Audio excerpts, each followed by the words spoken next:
Okay. Welcome to our CPD carousel, where we deliver bite-sized training to support practitioners with their ongoing improvement of practice. Today, we'll be exploring storytelling in the early years. I'm Stacy Mann, the subject specialist here at CASH for early years and childcare. I've worked in the sector now for the last 21 years, starting as a nursery nurse and working up to nursery manager, children's centre manager, and then for the last 13 years as a MVQ assessor, mentor, tutor, and trainer of all early years and childcare subjects. I'm joined today by Janet Scott. Janet, can you introduce yourself to everyone, please? Thank you, Stacey. Hello, everyone. My name's Janet Scott. I'm the subject specialist for playwork and supporting teaching and learning. I started my CASH journey many, many moons ago as an assessor and an IQA in a large FE college, moving on to become the external quality assurer for CASH centres in London. And now I work in the subject specialist team where I deliver training and am involved in writing qualifications and supporting resources for schools and colleges. Thank you, Janet. I'm so glad that you joined us today to give your perspective. So today, today's aims and objectives are to look at, to explore storytelling, including the benefits to children and the environments that children learn in. We're also going to consider some new ideas and engage in self-reflection throughout. So to begin our session today, I always like to do a tuning in part of the session where we just have a think about how we can really see the world through a child's eyes. So I'm going to start by just going through that with you. So take a moment to think about stories. So think about the first things that might come to mind when you think about stories. For me, it's very much about how I feel and the emotions that came up when I was reading. So often that image for me, that vision for me when I'm thinking about stories is when I was cuddled up with my family reading a story and just feeling really happy and feeling really content. For me, it was very much not about the stories, but more about the feelings that those stories created. And when Janet and I were talking about this and talking about what sort of things come up for us, Janet had a completely opposite reflection, really. Would you like to share that with us, Janet? Yes, of course. It's interesting, isn't it, Stacey? Because you say I have a completely different take on my thoughts around stories. And for me, whether it's reading stories to my children or to the children that I've worked with, it's more about being the story. It's about acting it out as you're reading it. It's about the voices, the actions, the props, the movements. And I always have a very physical sort of memory of stories, so very much being the story as opposed to perhaps your take on it, which is about how that story makes you feel. So, you know, it's really interesting and different for all people and all children. Yeah, lovely. Thank you so much for that. I really thought that was interesting when we first discussed it, and even more so today. So the Early Years Foundation Stage Framework is being implemented in September 2021, with some early adopters who have been delivering the framework for the last 12 months. To drive the change in early years reform, particular attention is given to children's early language and literacy outcomes. There's a real focus there on literacy outcomes, but also how we make sure that literacy is embedded throughout our settings. And one of the ways that we can do that is through the magic and power of storytelling. The benefits of stories, where the adult is there to teach, to entertain, to share some of those emotions, to listen to some of those emotions that are happening for the children, and to share experiences and really to feel connected. There's developing a love of books in the early years is essential, because then that supports lifelong joy with literacy and helps the children to develop their language skills. So, of course, they're going to be listening to lots of new vocabulary. They're going to be listening to different stories that they really like. And that will then allow them to be able to recall those stories as they get older. What I'm seeing now with my own children is all of the stories that we've read in the early years, even before they were born, where stories were read to the baby in utero. They are now starting to bring all those stories into their writing. Had they not had all of those stories and all of that speech and language going on and communication within the home, their writing skills wouldn't actually be as good as they are today. Their teachers have often commented on how their reading comes through in their writing.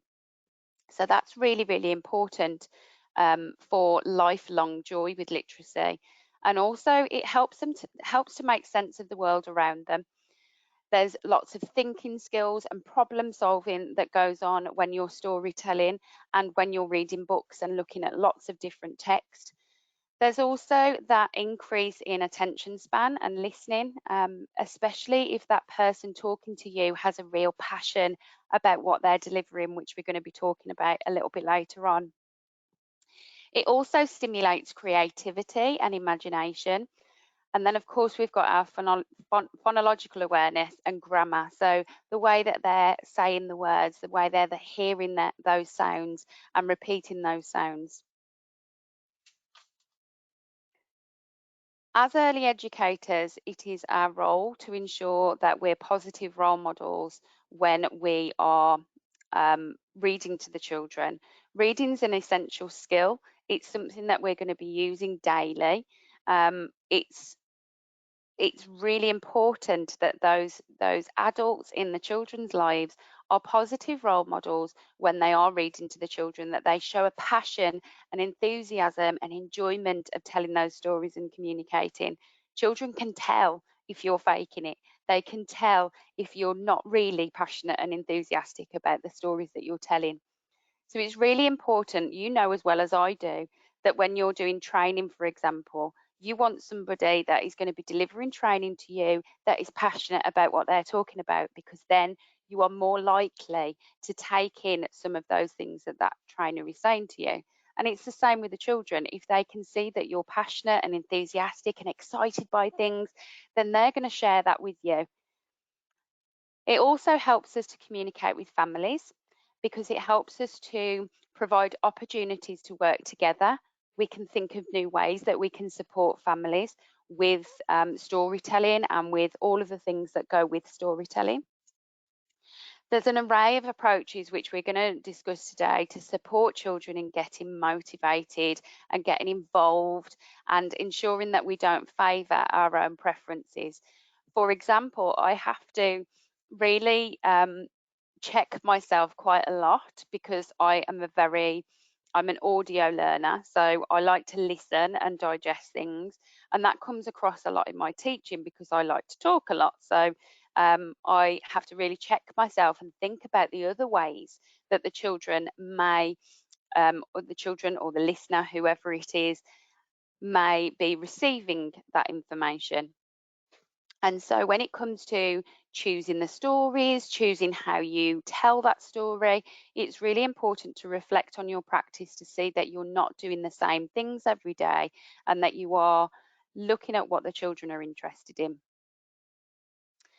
When you're telling stories, to make a story exciting and fun, you can change your voice and your tone.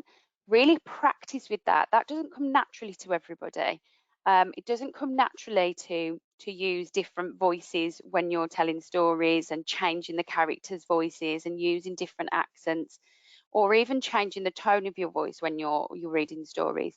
And that is something that you can practice with the children because they're non-judgmental. They will just listen to you.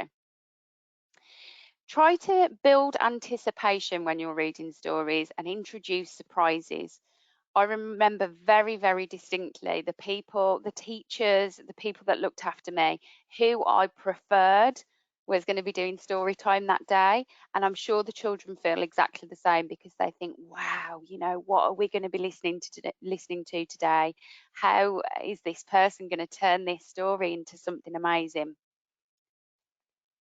Also, remembering your non-verbal communication. What's very difficult with online training is that you can't see my face, you can't see my facial expressions, but hopefully you can hear through my voice that I'm using my hands, that I'm smiling, and you can hear that through my voice, and the tone of my voice. So when you're in person and you're reading stories to the children, you can really let that run wild, your non-verbal communication, using your hands, using your eye contact, using your whole body, and using your facial expressions, of course. Develop the characters and introduce sounds. You can talk to the children about the different characters. Remember that it's not just about getting to the end of the book. And I think a lot of children will feel that from you if you're not confident. So if you're not confident in in reading stories to the children, or even picking up a book and reading one-to-one, the children will feel that, and they'll be able to tell that you just want to get to the end of the story. So relax and enjoy the storytelling activity. I really like to replace that word activity with experience, because I think that opens it up to being much bigger than what we're talking about today, and we'll take that a little bit further later on. Revisit the story at the end and ask questions and retell parts of the story. Some of your older children may want to change the end of the story. What would you have liked to have seen at the end of the story? And see if they can come up with their own things. And then, of course, we have the environment, and the environment in which children like to read. In settings, it's often an area. So we might have a book area or a reading area, or we might have a story time, or a story area where that's the only place really we have books in the setting. So we'll have a think about that as we go along, and we'll also be discussing that at the end with Janet, who's got some amazing ideas. So within your environment, we need to be thinking not just about the physical environment, but the relational environment as well. So part of that environment is the adult. So the relational environment with the adults is, how do they use the books, and how are they using those areas, and how are they telling stories? How are you making the children feel? The books and book areas we'll talk through a little bit more in the next few slides, and resources as well. So some of the things to consider. Is your book area clean, tidy, well respected?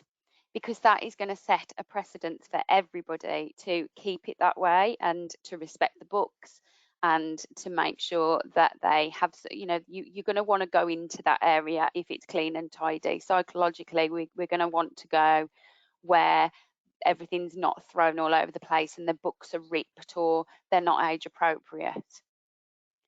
We talked a little bit about the adult, didn't we, and the confidence. And confidence comes through your continuous professional development. Remembering your continuous professional development is not just the courses that you attend, not just the formal training that you have. It can be very much about observing a colleague reading a story and taking some tips and ideas from there. It can be doing a storytelling session yourself and then reflecting on it. It's anything that is going to impact on your practice. Tell stories in a range of ways. So your oral stories, you might go into drama and role play, puppets and puppet theatres, and we are going to talk about resources a little bit later on. Also provide stories to develop children's individual interests and fascinations. It doesn't have to be a fairy tale. It doesn't have to be a rhyme. It can be different genres. We can look at different using fiction and non-fiction books. It doesn't have to be a book. It could be a magazine. It could be a fact sheet, whatever it is. It could be that you're writing your own story, or you're drawing your own story in pictures. There should be a range of reading material available for the children so that they can access fiction and non-fiction books. Not all children are going to be interested in sitting and reading a story. They might want to look at cement, or they might want to look at birds or an encyclopedia, or whatever that might be for them. So it's important to observe and watch and make sure that you are making it interesting for each child. And also make sure that books are appropriate to each age level. This again brings me to tune into what you like to read as well. If I pick up a book and I like the front picture of the book and I open it and the text is really small, I won't read it. So is that because of my level of reading? Possibly. It's also possibly to do with my preference as well. So think about a child who goes over to a book area and picks up a book and opens it and thinks, that's too difficult for me to read, or there's no pictures in it, or this isn't something that I like to do. I want to lift flaps and I want to touch the different textures. So think about what you are providing for those children, and are you thinking about all of the children, and are you making sure that it's differentiated? You can also have books across each area of the setting, making sure you're utilising inside and outside, because a lot of people, a lot of children are going to want to lie down on the grass or sit in a nice little rock and read a story. And also consider story stacks and lending libraries for children and parents to share at home. So within your environment for reading, you can also have things like puppets, story stones, shadow and puppet theatres, story sacks, small world objects and natural materials, allowing the children to really explore that story. So interestingly, story sacks were created by a man called Neil Griffiths. And his story about how the story sack came around is really interesting. He was talking to a parent on at a conference, and a parent just mentioned that their children didn't particularly like the books that came home for them to read with their families. And so whilst he was on the train on the way back, he just jotted down story sack, lots of different resources within a sack to tell a story without the book. And then he made these story sacks, and they have been a really essential part of storytelling in the early years. It's something that lots of people use, and lots of people spend a lot of money on story sacks, and you really don't need to, because you can create a story out of anything. You can have the book to go with it, but you can also do personalized story sacks.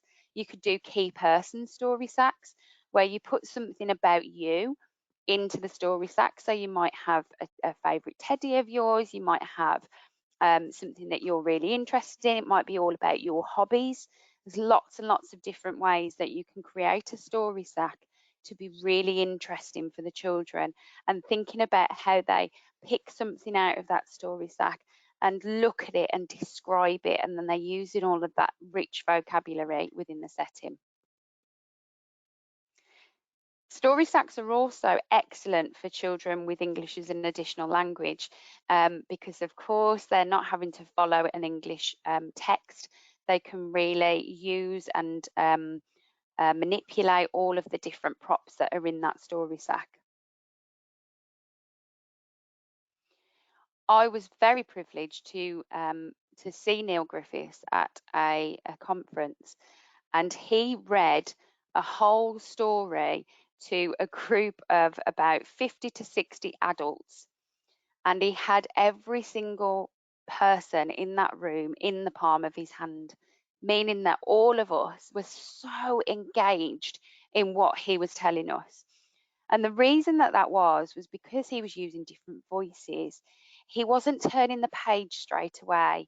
He was saying things like, oh, I wonder what's going to be on the next page. And everybody was like really waiting, sitting there excited, waiting to see what was on the next page. And that was a real reflection point for me, because I thought, oh, do I make the children feel this excited about what's on the next page of that book? And he also said to us, and then there was a knock on the door, and he knocked on the table and he said, "Can you all knock on the table?" And a room of 50 adults all knocked on the table. So if he could do that with 50 adults, I'm sure that we could do that with the children, thinking about the noises and the sounds and things that are happening in the story that we can get the children involved in. Explore the language with children, introducing a range of new words, sharing ideas, listening to what the children say, listening to their perspective on things. Take a pause. Don't think about we need to get to the end of the book, but very much about listening and being present and listening to what is going on for them. We've talked about sharing stories in a range of ways, and I'm going to give you loads more ideas about that.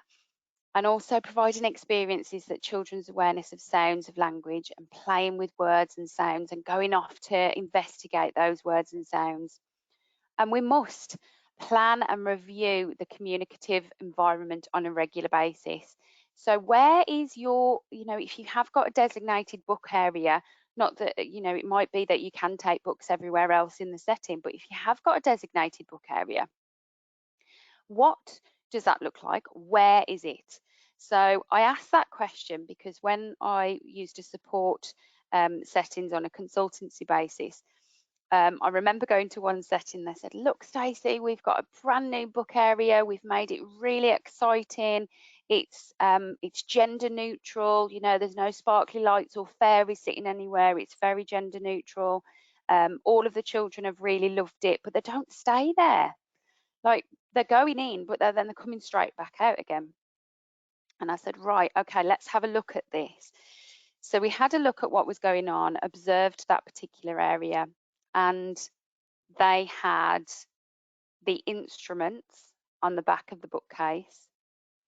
They had the home corner next to the book area, the relaxing, calm reading area. And so when you sat in there, because I did do that, I went in and I sat down on the floor, there was just an overwhelming noise that meant you couldn't really engage in what you wanted to do. And so it was really important for us to have that conversation with the setting and say, right, well, have a look at your environment, sit in those different areas. How does it feel for you? What could we change? And we literally just moved it. We just moved the book area to a different part of the setting where it was quiet and you could concentrate and you could look at the books effectively. We must, as adults, support a language-rich environment, talking to the children constantly. Janet and I were laughing just yesterday about this, how we narrate what we're doing a lot of the time. I used to do this very much when I worked in a setting, but I also do it at home now as well.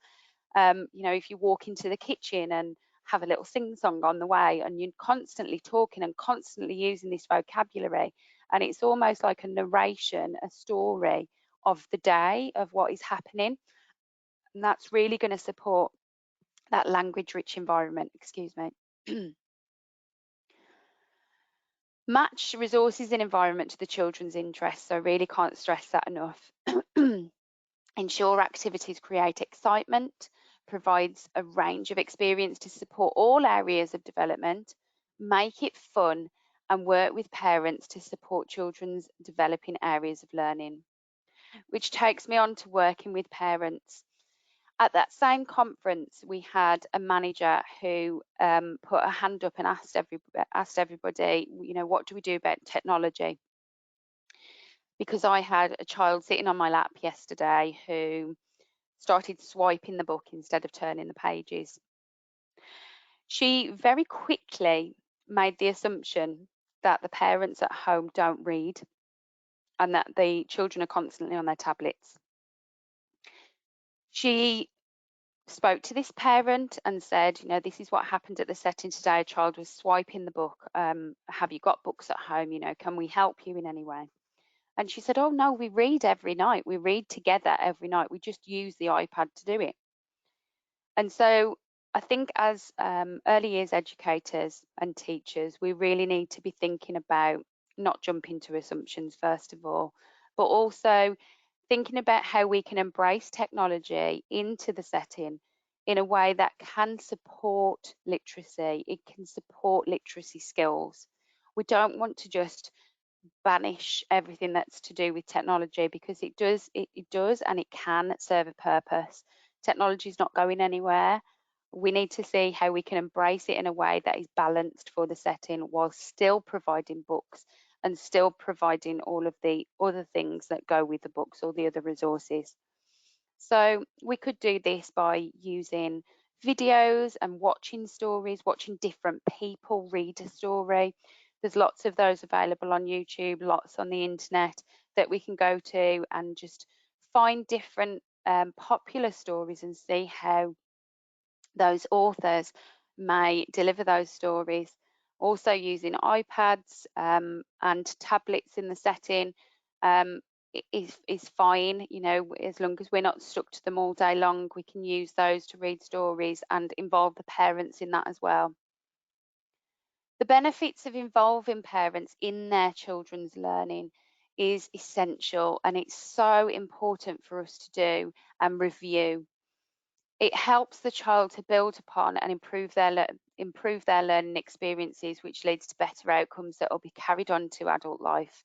It supports strong bonds between you and the family and enables an excellent family partnership, which is only going to benefit the children. And it provides a good role model to the child through cooperation and sharing between the setting and at home. And there's lots of different ways that we can do this. There's lots of different ways that we can get the parents involved.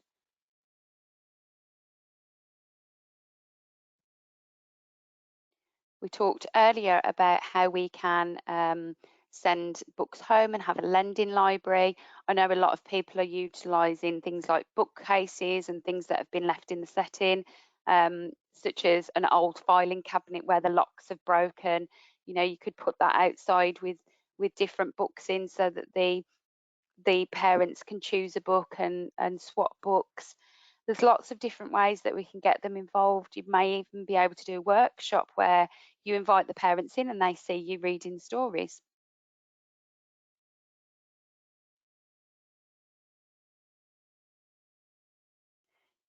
The impact of good communication skills may lead to a foundation of attachment, higher self-esteem, improved job prospects in the long term, and which is essential for lifelong learning and social interactions and friendships, as we've discussed.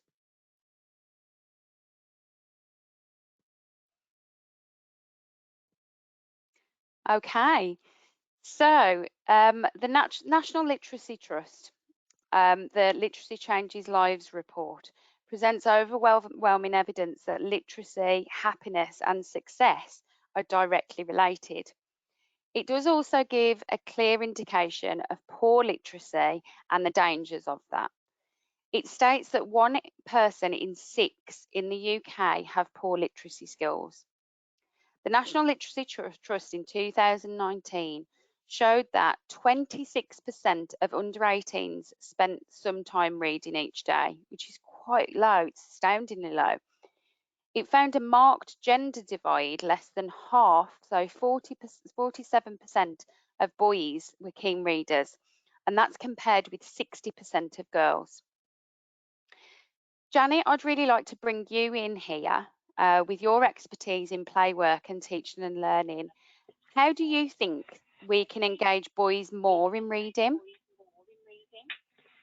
Hi, yeah, that's a really interesting question, and you've come up with some really interesting ideas, Stacey, on this webinar. And I've been thinking while I've been listening to you, and I think what we need to do is, as you've already said, but I'm going to reiterate it, is to find out what motivates the child, what interests them, observe them, listen to them, really find out what is going to make them tick. And then you can choose the stories that would stimulate their imagination and their creativity, rather than perhaps a pre-planned agenda that adults have made at the beginning of term, deciding on what themed storybooks are going to be read throughout that term. So that's the first thing that I would say is that the thing that comes to mind most is that boys are physical, girls are physical as well. I'm a physical person, but boys are more physical. And I guess the thought of being made to sit still in a chair, in a circle, looking at the key worker or the educator or the teacher to listen to the story is about probably the most uninviting environment for a boy to get him engaged with storytelling. And my play worker in me will be saying to you is, why can't they lay on the floor to listen? Why couldn't they hang upside down to listen to that story? Why couldn't they sit on the trampoline, under the trampoline, on the climbing frame? You know, if you look at your children at home, quite often they'll be sitting on the sofa, perhaps hanging over the edge of the sofa upside down. And all children love dens. They love to hide. They love to take themselves away from the adults. And you did show a lovely picture of a little den made out of willow or something. You know, let the children take the books into the dens, or let them sit in the dens while you're reading them the story. And the other thing that I scribbled down while I was listening to you, Stacey, is that children don't always have to look at you to be listening. And I think we all know that as parents, as how many times we've been talking about something and the children are in the background playing and we don't think they're listening. And then 2 days later, they come up with some comment and you think, well, how did you know that? Because they're always listening. They might not be sitting there looking at you. So my thoughts really from a playwork perspective is, you know, let them move a bit, let them be around, perhaps sit on a ball and jiggle about a bit while they're listening to the story.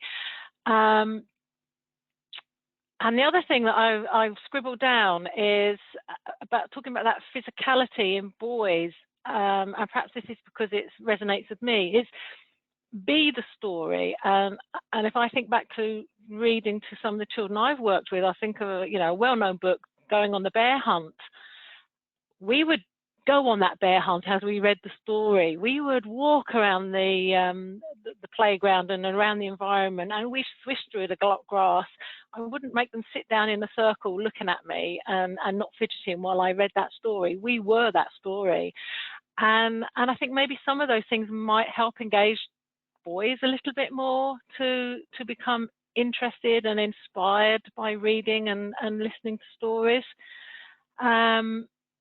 And the other thing that's quite close to my heart is around animals. And I think sometimes children like to read to the class hamster or the therapy dog that comes in once a fortnight, or even their favorite teddy, rather than reading out loud to the key worker or the adult. Perhaps if they have low self-esteem and confidence in reading, it helps them to be able to read to another object. Puppets are fabulous because to read to a puppet and be engaged in that puppet gives you that degree of separation.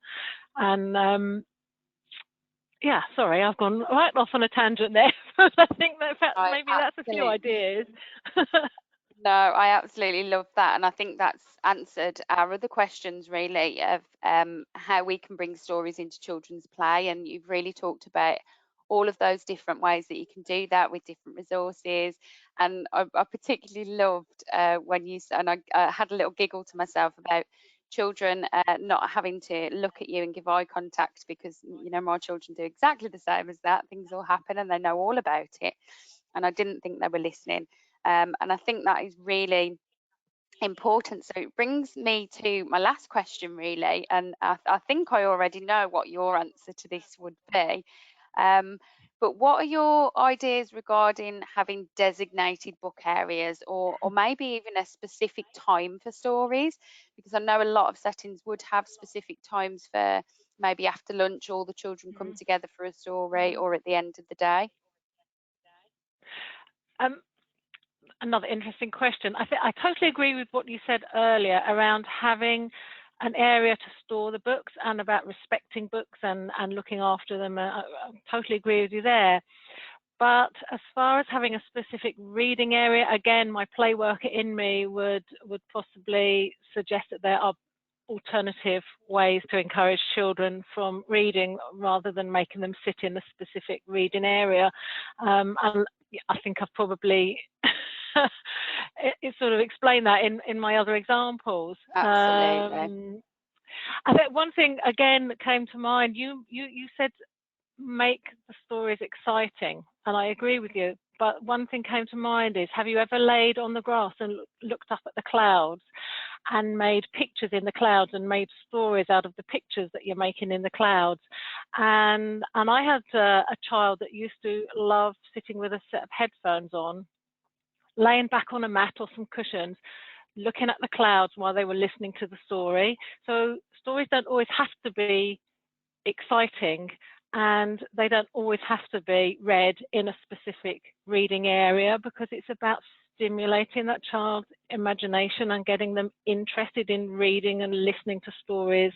And so I think the environment needs to be changeable so that it does capture the children's imagination and make them want to read more stories.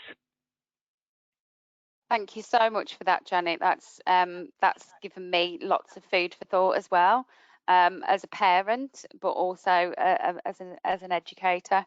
And yeah, I do remember lying and making stories out of the clouds. And you're so right that we don't need a book to be able to make stories. You know, there's lots of different ways that we can do that. And like you said, they can be calm in lots of different ways. It doesn't always have to be exciting. It doesn't always have to be the jazz hands, happy, over the top reading. So thank you for all of that.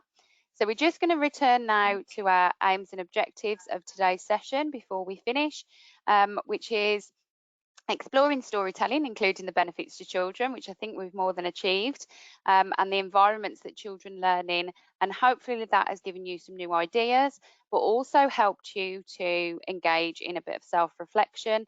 I know I certainly have. Whilst I've been delivering it, I've been thinking about how I read stories to my own children and how they read them to me, and how we might be the story, to quote Janet, more so now.